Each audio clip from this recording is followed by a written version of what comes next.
Hello everyone, welcome to this session of the CIB special. सो आज हम unit 1 के न्यूमेरिकल्स अटेंड करने वाले हैं। That is your BFM, very important chapter. That is exchange rate and forex business. इसके जितने भी मैकमिलन के एग्जांपल्स हैं उसके कुछ एग्जांपल्स आज हम अटेंड करने वाले हैं। The very important thing of this session that आज मैं आपको कुछ ऐसे कॉन्सेप्ट बताने वाला हूँ जो आपके लिए बहुत हेल्पफुल होंगे for attending these kind of the numericals. Okay, so let's quickly start this session. Right. So this is the first question which I have taken from the Macmillan book. Just a minute. Okay. So यहाँ पे मैं जैसे जैसे एक एक चीज़ बताऊंगा आपको वैसे ही अंडरस्टैंड करना है, राइट. एंड जो भी चीज़ें इंपॉर्टेंट लगेगी आपको उसको इमीडिएट राइट डाउन करना है. So, on 3rd of October 2016, your exporter customer tenders an export bill for US dollar 5 lakh drawn 120 days from the date of shipment and due date that is given, compute applicable rate and ये सारी conditions यहाँ पे given है. Okay, now very important thing just understand. यहाँ पे actually हो क्या रहा है. यहाँ पे जब हम बात करें कि कोई आपका एक्सपोर्टर कस्टमर है, just a minute, let me change the ink pen. Okay, जो आपका एक्सपोर्टर कस्टमर है वो आपकी, आप यहाँ पे क्या है, आप यहाँ पे बैंकर है. ओके, सो जस्ट अंडरस्टैंड, ये एक इंडिया का पर्सन है, ये यहाँ पे बैंक है और ये यहाँ पे आउटसाइडर पर्सन है. क्योंकि यहाँ पे यूएस डॉलर की बात हुई है तो हम यहाँ पे यूएसए के पर्सन को ले रहे हैं और यहाँ पे हम इंडिया के पर्सन को ले रहे हैं. ओके, नाउ अंडरस्टैंड हुआ क्या है. हुआ ये है कि ये आप बैंकर हैं, your exporter customer, that means आप बैंकर हैं, आप इंडिया के हैं. सो आपका जो एक्सपोर्टर कस्टमर है जो बाहर सामान जिसने बाहर सामान भेजा है, ठीक है ना. सो इसने अगर बाहर सामान भेजा है दैट मीन्स इंडिया से इसने बाहर सामान यूएसए में गुड्स जो है वो एक्सपोर्ट करे हैं. अब जाहिर सी बात है, अगर इस इंडिया के एक्सपोर्टर ने यूएसए में सामान भेजा है दैट मीन्स यूएसए वाला इसको पेमेंट किस करेंसी में करेगा. व्हाट यू विल से, ये यूएसए वाला इस एक्सपोर्टर को किस करेंसी में पेमेंट देगा, that is in the dollar, right. So किस में प्रोवाइड करेगा, that is in the dollar. No, ये जो इंडिया का एक्सपोर्टर है ये बैंक के पास गया for the purpose of the bill finance. मैं यहाँ पे कौन सा टर्म का यूज कर रहा हूँ, for the purpose of the bill finance. ये जो एक्सपोर्टर कस्टमर है ये अपना बिल लेके बैंक के पास गया कि मैंने ये सामान दिया है जिसकी शिपमेंट डेट ये है और ड्यू डेट ये, दैट मीन्स आप मुझे इसके बदले में पैसे दे दो, आपको जब ये बिल की ड्यू डेट आएगी आपको पैसा मिल जाएगा. ये जो एक्सपोर्टर कस्टमर है ये बैंक के पास ये कह के आ गया, ठीक है. नाउ अंडरस्टैंड, अब बैंक का इसमें क्या रोल है.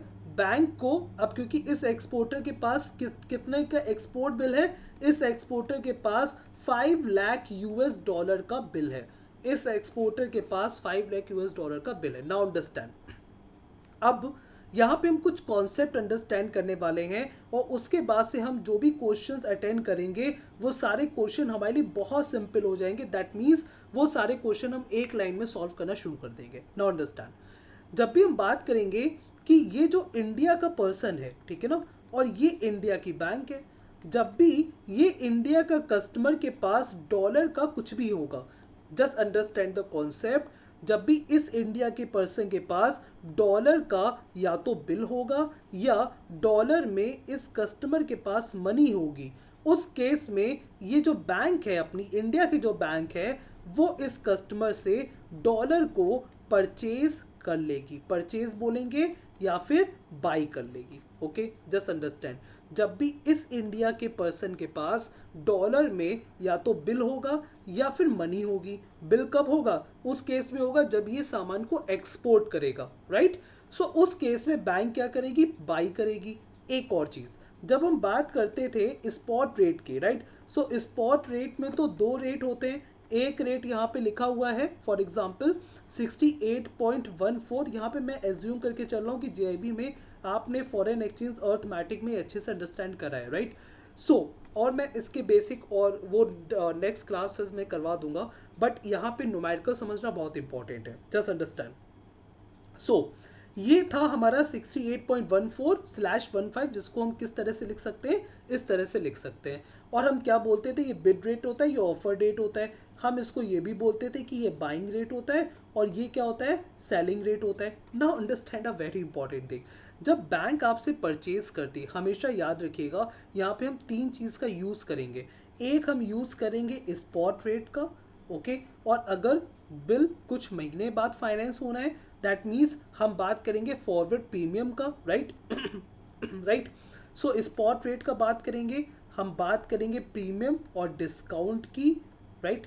फॉर कैलकुलेटिंग द रेट, हम रेट की बात कर रहे हैं यहाँ पे, ठीक है ना। सो स्पॉट रेट या प्रीमियम या डिस्काउंट, एंड बैंक अपना कुछ मार्जिन भी लेगी। नाउ अंडरस्टैंड, जब हम बात करते हैं बैंक परचेज कर रही है, दैट मीन्स बैंक हमेशा किस पे परचेज करती है, लोअर रेट पे परचेज करती है। बैंक हमेशा लोअर रेट पे परचेज करती है और सेल करती है हायर रेट पे। सो यहाँ पे मैं इतनी चीज़ अंडरस्टैंड करनी है, इसको कहीं पे लिख लीजिए, बहुत ही इंपॉर्टेंट कॉन्सेप्ट है। जब भी इस इंडिया के पास, इस इंडियन कस्टमर के पास डॉलर होगा, दैट मीन्स वहाँ पे बैंक परचेज करेगी और सारे केसेस में बैंक सेल करेगी, ठीक है। दैट मीन्स अगर इस इंडिया के कस्टमर को, इस इंडिया के कस्टमर का कोई रिलेटिव है जो यूएसए में रहता है, ये इंडिया का पर्सन है, इस पर्सन को यूएसए में पैसा भेजना है, तो ये बैंक के पास गया। अब बैंक के पास बैंक के पास कुछ है इससे खरीदने के लिए नहीं, राइट, क्योंकि इस इंडिया के कस्टमर के पास भी रुपीज़ है, राइट। सो बैंक के लाइक इस कस्टमर पास कुछ नहीं है कि बैंक को दे सके, राइट, ओके।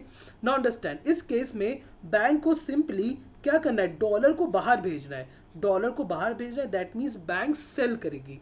बैंक क्या करेगी डॉलर सेल करेगी इस कस्टमर को, ओके। सो बैंक क्या करेगी, डॉलर सेल करेगी इस कस्टमर को, राइट। सो सेलिंग के केस और बाइंग के case, I think this thing is clear to everyone. Now understand a very important thing, जब भी हम बात करेंगे, स्पॉट रेट हमने निकाल लिया, प्रीमियम और डिस्काउंट जो भी दिया है वो हमने निकाल लिया, ठीक है। तो प्रीमियम का केस है तो डेफिनेटली हम प्लस करेंगे और डिस्काउंट का केस है तो माइनस करेंगे। और मार्जिन के केस में जब भी हम बाइंग की बात करते हैं तो बैंक क्या करती है, बैंक अपना मार्जिन लेती है, right. Now understand with the example, suppose that, मैं इसको हटा देता हूँ, सपोज दैट अब हम यहाँ पे अंडरस्टैंड कर रहे हैं एक और concept, that is a margin. और इस क्वेश्चन के थ्रू आगे आने वाले जितने क्वेश्चन है वो बहुत ही ईजिली आप अटेंड कर सकते हैं। नाउ जब हम मार्जिन का केस बोल रहे हैं तो सपोज दैट फॉर एग्जांपल जो है वो कोड दिया है 56 है, ये स्पॉट रेट गिवन है, ओके। और बैंक कह रही है कि हम 10% भैया मार्जिन का भी लेंगे। बैंक ने कहा है कि हमें 10% मार्जिन चाहिए, एक्सचेंज मार्जिन कितना लग रहा है, 10% लग रहा है। नाउ अंडरस्टैंड कि अब ये तो हमारा बाई रेट है, ये हमारा सेलिंग रेट है। अच्छा, आपको क्या करना था, आपके पास डॉलर था, ठीक है, आपके पास डॉलर में कोई बिल था, आप बैंक के पास गए, ये बैंक है, सो डॉलर में बिल था, आप बैंक के पास गए, डेफिनेटली आपके पास डॉलर है बैंक को देने के लिए, सो डेफिनेटली बैंक उसको क्या कर लेगा, बाई कर लेगा। बैंक बाई कर लेगा, दैट मीन्स बैंक कौन सा रेट यूज़ करेगा, 50 रुपीज़ यूज़ करेगा। नाउ अंडरस्टैंड, 10% बैंक मार्जिन ले रहा है, 50 का 10% कितना होता है, 5 होता है। अब यहाँ पे क्वेश्चन ये है कि मार्जिन को ऐड करेंगे कि सब्ट्रैक्ट करेंगे, ओके। सो जब भी अंडरस्टैंड करेंगे, हम कैसे अंडरस्टैंड करें, ऑब्वियसली यहाँ पे बैंक बाइंग कर रहा है, दैट मीन्स बाइंग हमेशा बैंक किस पे करता है, लोअर पे करता है, वो हर तरीके से कम रखेगा प्राइस को। दैट मीन्स बैंक यहाँ पे कितने रुपए में बाई करेगा, 45 में बाई करेगा, ठीक है। अगर यहीं पे हम कहेंगे सेलिंग, सपोज दैट आपको कहीं बाहर पैसा भेजना है, ठीक है, किसी अदर पर्सन, किसी यूएसए के पर्सन को पैसा भेजना है, दैट मीन्स बैंक क्या करेगा, सेल करेगा।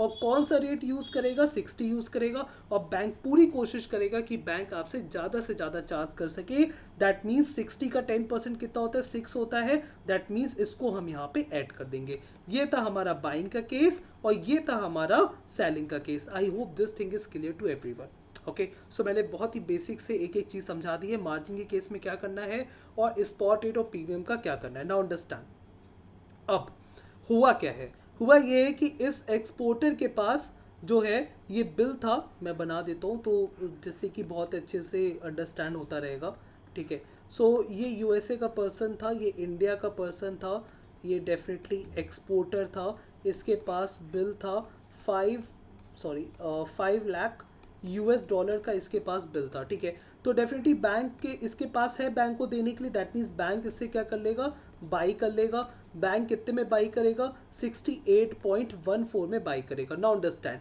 ये जो मार्जिन होता है ये स्पॉट रेट पे एप्लीकेबल होता है। अब इस मार्जिन को हम इस पे कैलकुलेट कर सकते हैं, ठीक है। जब हम इस पे कैलकुलेट करेंगे 68.14, अगर हम यहाँ पे कैलकुलेट कर लेते हैं कहीं पे 68.14 का 0.15%, that will become your what happened, okay, that will become your 0.1022, right, that will become your 1.1022। तो ये हमारा आ गया मार्जिन। अब बाइंग के केस में क्या करते हैं, बैंक कोशिश करती है वो कम से कम में खरीद सके, तो अब यहाँ पे इसको क्या कर देंगे, सब्ट्रैक्ट कर देंगे 0.1022 and that will become your 68.0378। that will be your that the case your become like the spot rate minus margin। But यहाँ पे एक चीज बची है, that is your premium, that is your premium। लोग तीन चीजें काम आएंगी, spot, premium and the margin. Premium और डिस्काउंट भी बोल सकते हैं, ओके। सो स्पॉट, प्रीमियम, मार्जिन, ये तीन चीज़ें यूजफुल होंगी यहाँ पे। नाउ प्रीमियम और डिस्काउंट किसी किसी केस में नहीं भी दिया होता है, जहाँ पे इमीडिएटली हमें जो है वो रिमिट करना होता है, ठीक है, उस केस में नहीं दिया होता है। नाउ अंडरस्टैंड, अब क्या है कि spot rate that is given, और यहाँ से हमने ये कैलकुलेट कर लिया कि जो हमारा प्राइस है वो कितना है 68.0378, okay. And premium spot for the January that is given 0.45.46, okay. So हम यहाँ पे क्या कर लेंगे, कौन सा रेट यूज करेंगे, ऑब्वियसली 0.45 यूज करेंगे। कौन सा रेट यूज करेंगे, 45, then it will become 68.4875, okay. And ये हमारा फाइनल रेट आ गया इसका। सॉरी, एक चीज़ मैं बताना भूल गया यहाँ पे, लुक अंडरस्टैंड, जब हम इसको ऐड करेंगे तो ये कितना आ जाएगा 68.4878।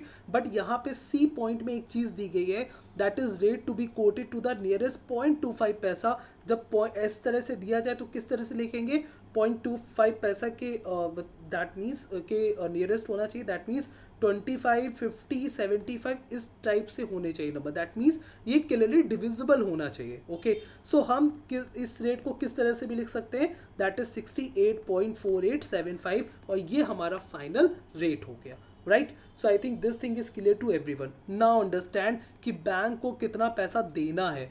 अब बैंक ने अपना रेट तो निकाल लिया, बैंक का रेट कितना आ गया 68.4875, बिल कितने का था, 5 लाख यूएस डॉलर का था। अगर $1 में इतने रुपए मिलने हैं तो 5 लाख डॉलर में कितने रुपए मिलेंगे, so we will just multiplied with this 68.4875 and the answer will become 3,42,43,750। That will be the Indian rupees, that will be the provided to the customer. But यहाँ पे एक कंडीशन है, लोग जब भी बैंक कोई भी फाइनेंस कर रही है, ओके, सो उस पर अपना रेट भी चार्ज करती है। यहाँ पे ये बैंक ने अपनी शर्त रखी थी कि अगर 180 दिन तक बैंक 8.5% का चार्ज लगाएगी, जितने रुपए बैंक आपको दे रही है उस पर इंटरेस्ट लगाएगी, साथ में कमीशन भी लगेगा बिल परचेज पे, that is 0.0625% to be charge up front. That means इस रुपए पे ही चार्ज लगेगा 0.0625% का भी, राइट।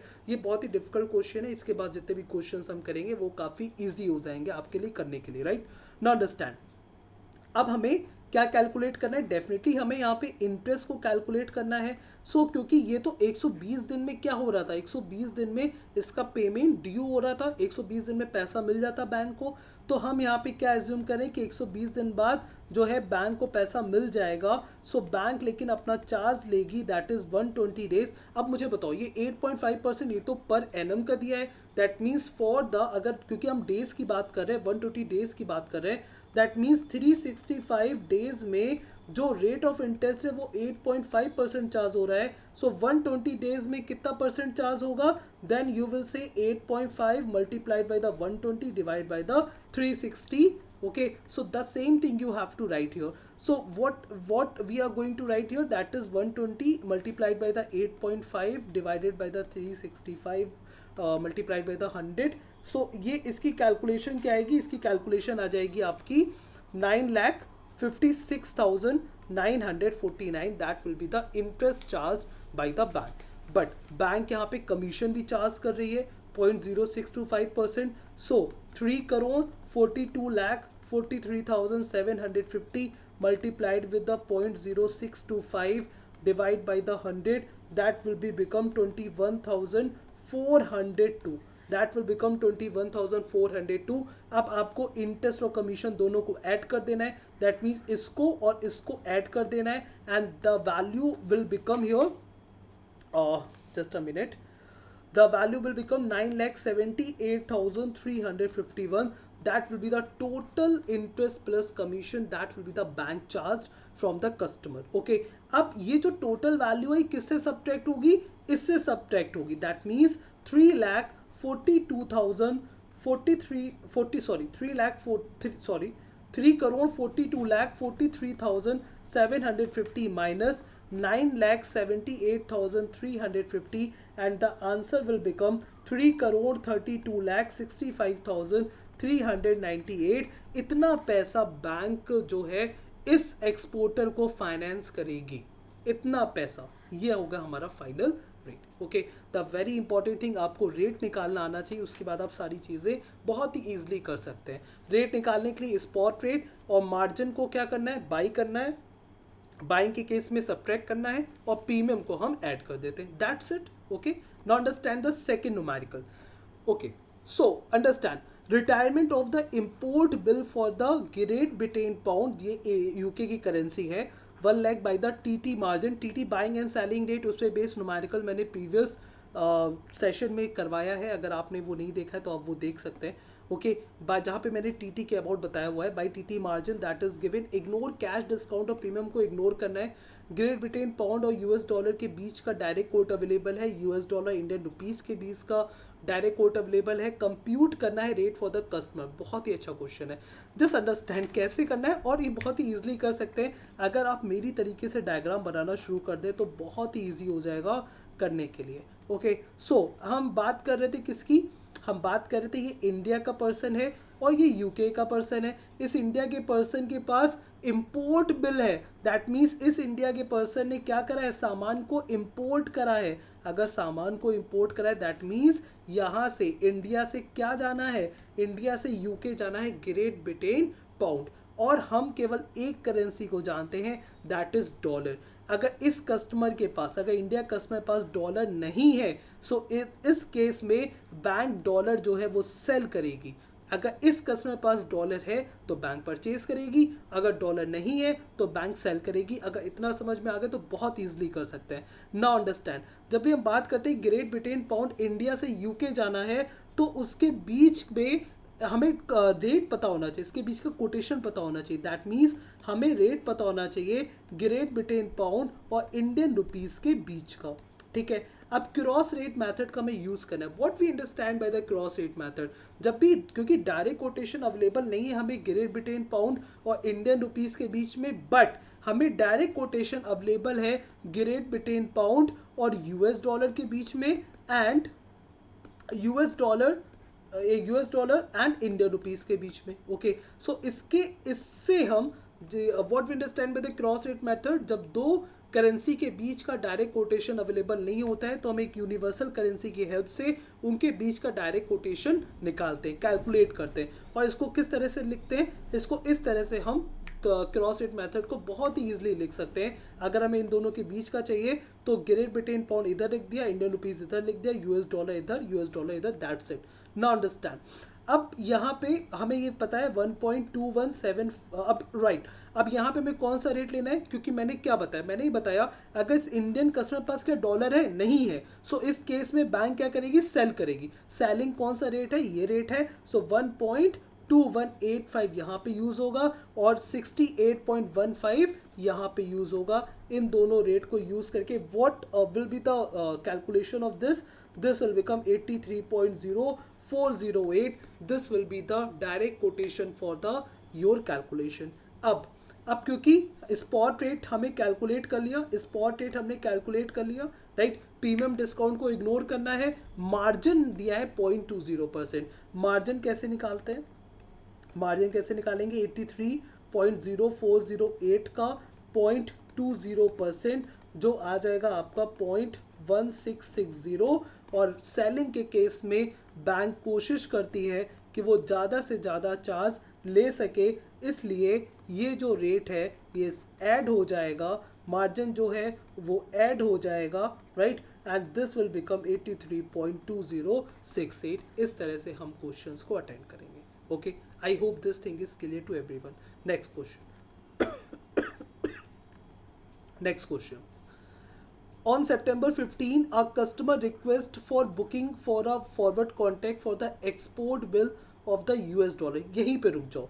अगर अब हमने यहाँ पे क्या अंडरस्टैंड करा, ये इंडिया का पर्सन था जो एक्सपोर्टर था, ये बैंक था। देखो एक लाइन में ही हमने क्वेश्चन को सॉल्व कर लिया, ठीक है। अगर ये एक्सपोर्टर है, इसके पास डॉलर में बिल है, बैंक परचेज करेगी, बैंक परचेज करेगी, कौन सा रेट यूज़ करेंगे, 68.45 यूज़ करेंगे। एक और चीज़ मैं बताना चाहता हूँ, जब भी हम बात करेंगे फॉरवर्ड प्रीमियम की, तो बाइंग के केस में फॉरवर्ड प्रीमियम की जब भी बात करेंगे तो बाइंग के केस में हम हमेशा प्रीवियस मंथ को यूज़ करेंगे। जैसे कि जो बिल है, जैसे कि दिसंबर में कोई जो बिल है वो रियलाइज्ड होने वाला है, तो हम नवंबर का यूज़ करेंगे। और सेलिंग के केस में हम एग्जैक्टली टाइम फ्रेम का यूज़ करेंगे। अगर हमें दे दिया गया कि 20 दिसंबर है, अगर हमें एग्जैक्टली डेटा प्रोवाइड है, तो हम 20 दिसंबर का ही, दैट मीन्स दिसंबर मंथ का ही हम वहाँ पे प्रीमियम को यूज़ करेंगे। Now understand, okay. So this will become 68.45। Now understand कि यहाँ पे हम प्रीमियम को क्या करना है, प्रीमियम कौन सा लेना है, यहाँ पे प्रीमियम कौन सा लेंगे, हम लेंगे प्रीमियम, क्योंकि ये दिसंबर में रियलाइज्ड हो रहा है, हम प्रीमियम लेंगे नवंबर का, राइट। क्योंकि हम यहाँ पे क्या करने हैं, बैंक क्या कर रही है, बैंक बाइंग कर रही है, तो बाइंग के केस में हम प्रीवियस मंथ का प्रीमियम लेंगे। This will become 68.75। 68.75 this will become. Now क्योंकि बाइंग कर रहा है, दैट मीन्स मार्जिन जो होगा वो क्या होगा, सब्ट्रैक्ट होगा। मार्जिन कितना दिया था, मार्जिन यहाँ पे डायरेक्टली दिया है, दैट इज 0.05, क्योंकि यहाँ पे परसेंटेज में कुछ नहीं दिया, डायरेक्टली दिया 0.05 पैसा। दैट मीन्स यहाँ पे मार्जिन को सब्ट्रैक्ट कर देंगे and that will be your answer. In a 1 minute you able to solve the question. Buying के केस में हमेशा प्रीमियम प्रीवियस मंथ का लेंगे, और सेलिंग के केस में हमेशा फॉरवर्ड प्रीमियम एग्जैक्टली जो टाइम फ्रेम में या एग्जैक्टली जो सेम मंथ है उस मंथ का लेंगे, राइट। सो ये हमें अंडरस्टैंड करना है। Next question. On June 1st of 2016, a customer requests to book forward contract for retirement of the import bill। जब हम import की बात कर रहे हैं, दैट मीन्स डॉलर जो है वो इंडिया से जा रहा है, ये तो हम अंडरस्टैंड कर रहे हैं। जो बैंक है वो क्या करेगी, डॉलर को सेल करेगी, कौन सा रेट लेना है, ये रेट लेना है, that means 68.29, right. Forward premiums दिए हुए थे। सेलिंग के केस में हमेशा हम कौन से रेट का यूज़ करते हैं, एग्जैक्टली रेट्स का यूज़ करते हैं। ये जो बिल है ये कब ड्यू हो रहा है, that is due on the 15 September 2016। Okay, so forward premium दिया है जून का, जुलाई का, अगस्त का, सितंबर का दिया है, दैट मीन्स पूरे सितंबर का दिया है। और साथ में ये भी दिया है कि अगस्त से सितंबर का अगर देखा जाए 15 सितंबर का, सो वो 6/7 दिया है, right. Now understand a very important thing. जब हम बात कर रहे हैं कि अगस्त से 15 सितंबर का दिया है, तो अगस्त तक का कितना दिया था। अब यहाँ पे कौन सा रेट यूज़ करेंगे, क्योंकि बैंक तो सेल कर रही है डॉलर को, तो हम कौन सा रेट यूज़ करेंगे, हम रेट यूज़ करेंगे 34, दैट मीन्स 0.34। और इसमें हम कौन सा ऐड कर देंगे, अगस्त से 15 सितंबर का ऐड कर देंगे, दैट विल बी योर 0.41। और 0.41 को हम लाके इसमें ऐड कर दिए प्रीमियम को, दिस विल बिकम 68.70। अब यहाँ पे मार्जिन दिया था 0.20% ऑन द स्पॉट रेट, इसका 0.20% जब हम निकालेंगे दैट विल बिकम योर, जब हम इसको कैलकुलेट करेंगे, so this will become I think 0.14, right, if I am not wrong, this will become something, just a minute, let me calculate this, 68.70 multiplied with the 0.20 divided by the 0.1374, just a minute, this will become, just let me erase, okay, so this will become 0.1374 something, okay। so हम इसको किस तरह से लिख सकते हैं, this will become 68.837, जिसको approximately हम 68.84 भी बोल सकते हैं, right. So now you can understand कि अब क्योंकि मार्जिन को क्या करना था, सेलिंग के केस में मार्जिन को क्या करते हैं, ऐड कर देते हैं. I think this thing is clear to everyone, right. So इस तरह से हम सारे क्वेश्चन को अटेंड करते हैं. I hope everyone just understood this, right. Just tell me how was the session it is. I hope everyone just enjoyed this session, and I hope everyone just enjoyed the concept related to your exchange rate and the forex business. And just like my effort, just appreciate my effort by liking this video. Okay, so next video में हम कुछ और चीज़ें करेंगे and हम unit 2 start करने वाले हैं BFM की, right. So thank you everyone for joining me in this session. I hope you all just enjoyed this session. Thank you everyone for joining me.